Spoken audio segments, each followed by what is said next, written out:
우리가 41장에 이어서 42장도 성전의 이제 구조에 대한 내용들을 우리가 보고 있는데요.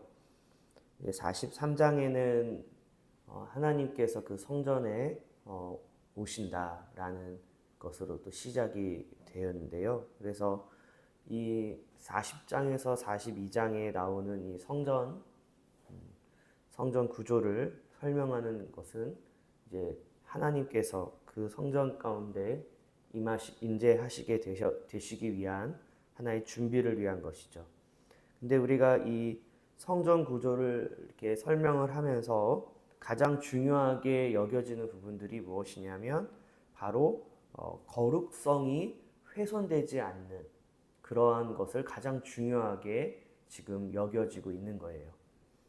그래서 방금 우리가 읽었던 42장의 말씀에서는 옷도 거룩한 곳에서 입은 옷과 속된 것에서 입은 옷을 구별해서 거룩한 곳에서 입은 옷을 속된 곳으로 가지고 입고 나갈 수 없기 때문에 옷을 벗고 또 따로 옷을 또 입고 이런 식으로 번거롭지만 이렇게 하는 거는 이 거룩성을 지키기 위한, 그래서 우리가 40장에서 42장에 나오는 성전 구조를 설명하는 이러한 부분에 있어서 가장 중요하게 여겨지는 건 바로 거룩성을 보호하고 훼손하지 않는 것이다.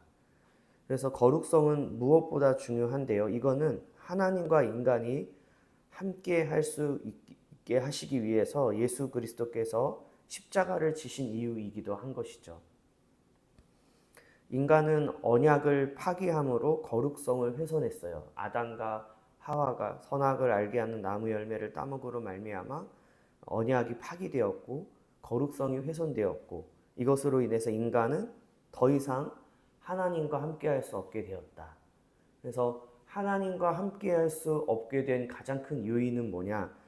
바로 거룩성이 훼손되었기 때문인 것인데, 그래서 성전이라는 곳은 다시금 하나님이 인간과 함께 하시기 위한 그 장소이기 때문에 그만큼 거룩성을 보호하는 것은 굉장히 중요한 것이고, 오늘 우리가 읽은 본문에서도 그 내용들이 나오고 있는 것이죠.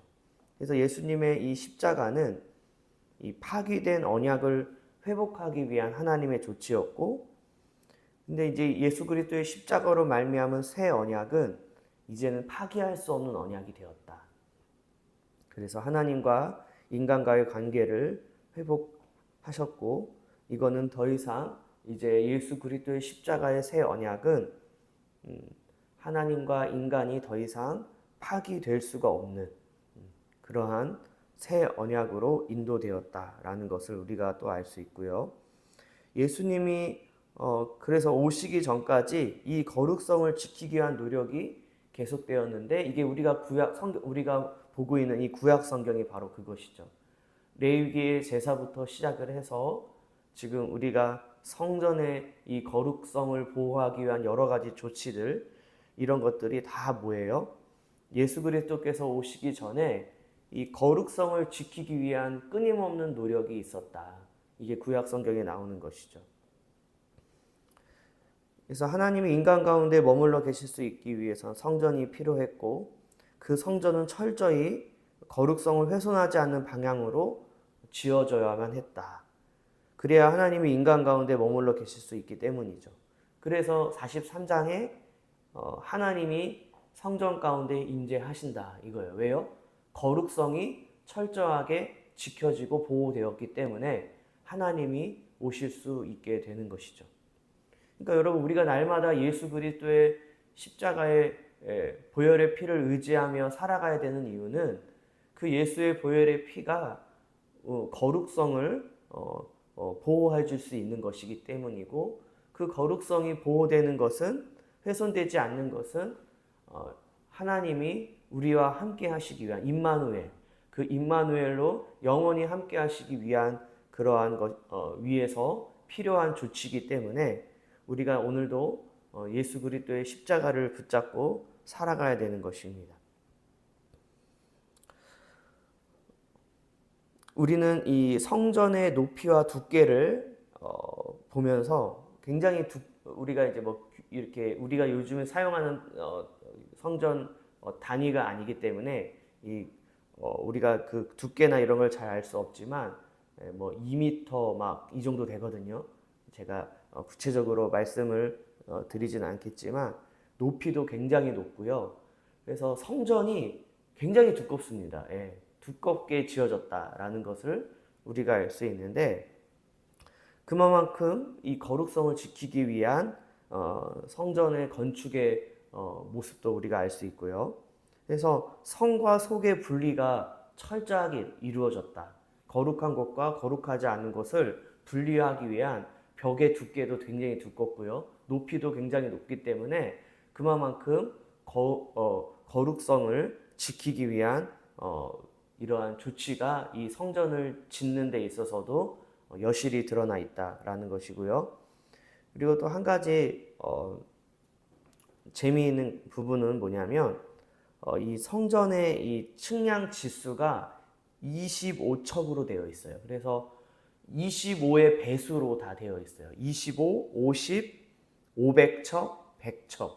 그래서 25를 2를 곱하고 뭐 3을 곱하고 뭐 4를 곱하고 25를 4를 곱하면 100이잖아요. 그래서 100척이라는 어떤 그게 안뜰의 길이와 너비가 100척이에요. 성전의 길이도 100척이고요. 정면의 너비도 100척입니다. 그래서 25의 배수로 되어 있고 바깥 담이 사방이 500척이에요. 그리고 이것도 하나의 25의 배수로 되어 있고 대문 안쪽의 통로의 길이가 50척이에요. 그리고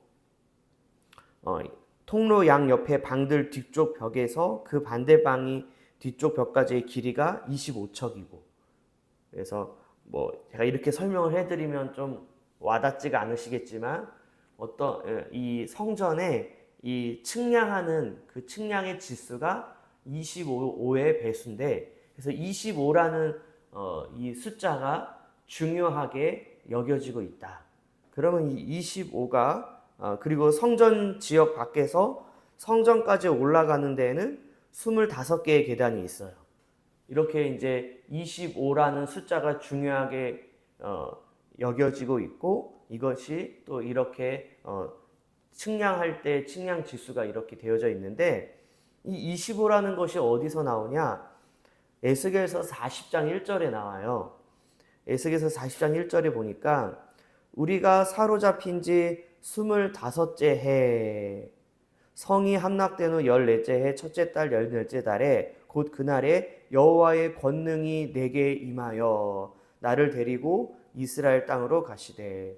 그러니까 이 성전에 대한 성전을 이렇게 구조를 설명하고 성전을 측량하는 이러한 메시지, 그리고 제가 말씀드렸지만 에스겔의 결론부가 성전에 대한 내용인데 이건 뭐예요? 회복의 메시지잖아요. 하나님이 성전 가운데 오시는 것, 다시금 이스라엘 백성들 가운데 하나님이 오신다, 이거를 이야기하는 거기 때문에 이 회복의 메시지의 시작이 바로 사로잡힌 지 25째 되는 해에 이 메시지가 전해지고 있는데 이 25째 해다라는 것에서 25잖아요. 25에서 바로 측량 지수가 나오는 거예요. 우리가 아까 얘기했던. 그러면 이 25라는 숫자가 왜 중요하냐? 여러분 구약 성경에는 희년이라는 게 있어요. 희년. 희년이라는 건 뭐냐면 50년인데 50년이 지났을 때 하나님이 땅을 회복시켜 주세요. 그러니까 이 희년은 어그러진 것, 뒤틀려진 것, 인간에 의해서 하나님이 주신 땅을 사고 팔고 하면서, 원래 사고 팔면 안 되잖아요. 그런데 하나님이 주신 땅을 훼손한 거예요.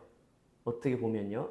근데 그거를 원상복구 시키는 애가 50년이 된 희년이에요. 그러니까 희년이라는 50년이라는 희년의 시간은 바로 원래대로 돌아오는 거예요. 원래대로 회복하시는 거예요.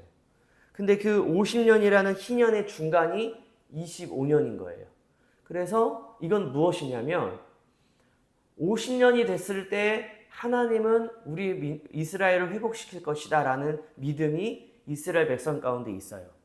그러면 25년이라는 거는 그것의 이제 중간인 거죠.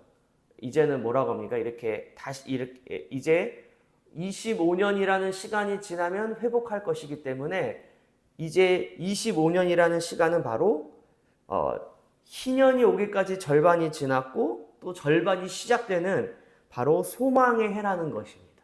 네. 뭐 분기점을 돈다고 하나요?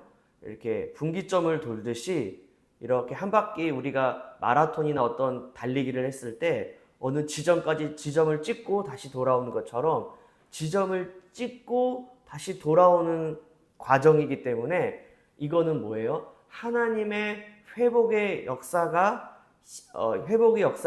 소망하며 기다리는 25년인 거예요. 네. 그래서 이 성전 구조에 대한 설명이 이 소망의 해에 25년에 시작이 되는 것이고 측량 지수가 25의 배수가 되는 것은 바로 희년의 중간의 해이기 때문인 것이죠. 그래서 이 사로잡힌 지 25째가 되었다라는 건 뭐냐? 너희들이 사로잡혔지만 이제는 그 사로잡힘에서 내가 회복할 것이다. 이 소망의 해라고 말씀드렸잖아요. 그리고 이제는 성전에 대한 구조를 설명하시면서 하나님께서 이제는 내가 43장에 하나님이 그 성전 가운데 다시금 오신다. 그래서 하나님의 부재는 이스라엘 백성들에게는 절망이에요. 근데 하나님이 다시 오신다라는 것은 이스라엘 백성들에게는 어떤 거예요? 소망인 것입니다. 그래서 이러한 이 측량 지수에 이러한 어떠한 메시지가 숨겨져 있는 것이고, 그리고 이 성전 구조에 대한 설명, 그리고 에스겔을 통해서 하나님이 이스라엘 백성들에게 말씀하시는 이 메시지는 바로 희망의 메시지, 소망의 메시지였던 것이고, 다시금 내가 너희들을 회복할 것이다. 이것을 이야기하고 있는 것입니다. 그래서 하나님은 사로잡힌 상황 속에서도 그분의 백성들에게 소망을 주고 계시고, 그래서 성전 구조에 대한 설명은 단순히 성전 구조에 대한 설명이 아니라 성전의 회복을 통한 하나님의 임재의 회복, 그리고 하나님의 오심을 통해서 그분의 백성들을 회복하시기 위한 회복의 메시지인 것이고, 이것이 바로 에스겔서의 결론부에 나오는 말씀인 것입니다. 그래서 항상 성경은 회복과 희망의 소망의 메시지로 끝나는 것이에요. 그래서 이것을 보면서 한국 교회 가운데 뭔가 우리가 소망이 없어 보이는 이 현실을 바라보고, 우리 한국 교회도 사로잡혀 있거든요. 한국 교회를 이야기하는 게 왜 한국 교회를 이야기하냐면, 제가 말씀드리잖아요. 여러분, 저와 여러분이 신앙생활을 하는 게 힘들잖아요. 왜 힘들어요?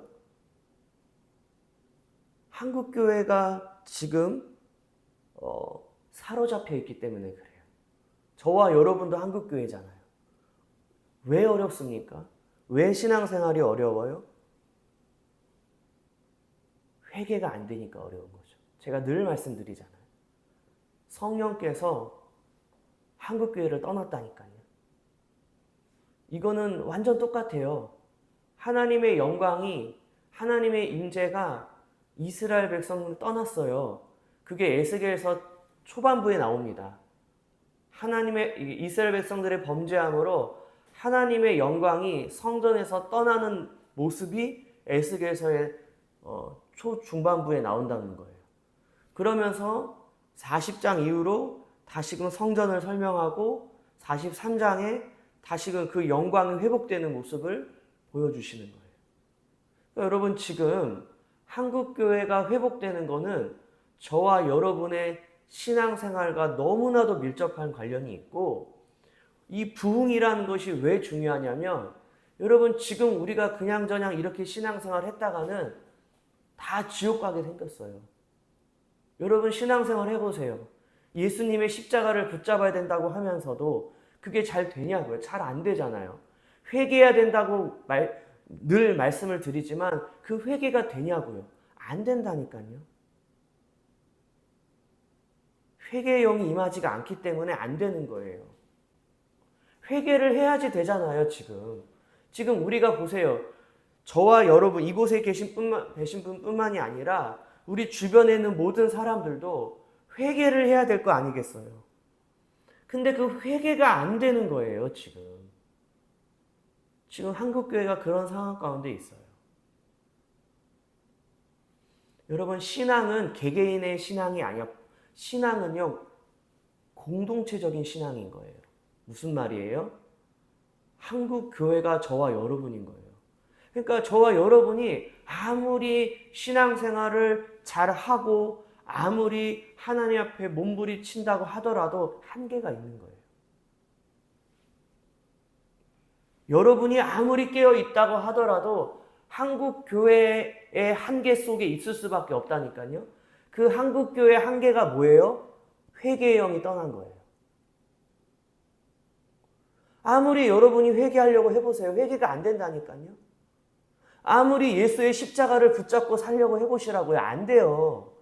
그러니까 여러분, 우리는 뭘 구해야 되는 거예요? 부흥을 구해야 되는 거예요. 이 부흥이라는 건요, 우리 가정의 문제와는 상관이 없는 것 같아요. 당장에 내가 천국 가는데 아무런 관련이 없는 것 같아요. 아니요. 부흥이 없으면 여기 계신 저와 여러분도 천국 못 가요. 부흥은 반드시 와야 되는 거예요. 근데 그 부흥이 뭐예요? 회개의 영이 임해야 돼요.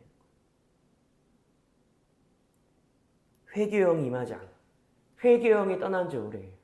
그래서 제가 감히 이런 말씀을 드리잖아요.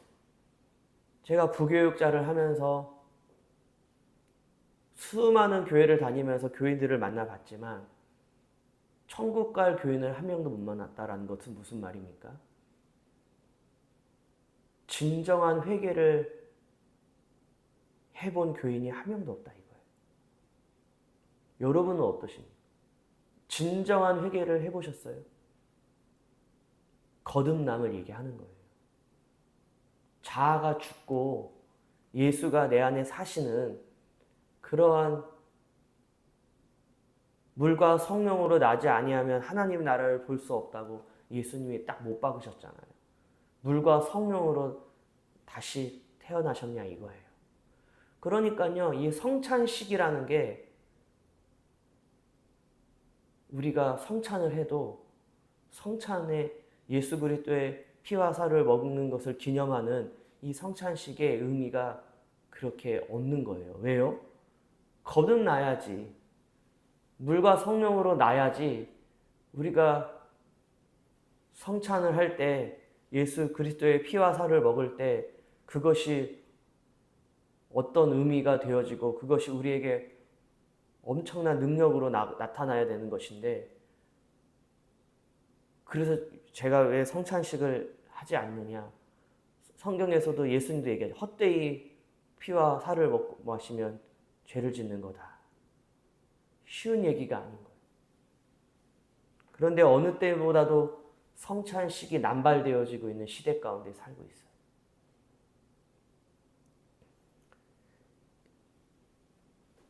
이 에스겔서의 회복의 역사가 오늘날 한국교회 가운데도 있어야 될 줄 믿습니다.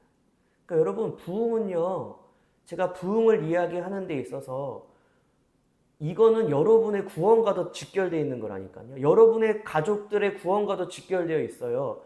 회개의 영이 임하지 않으면 다 죽어요. 다 지옥 가는 거예요. 회개가 되냐고요. 아무리 이야기를 해봤자, 그러니까 여러분, 목사의 설교가 무거운 짐받게 되지 않는 거예요. 하나님의 심판이 있습니다.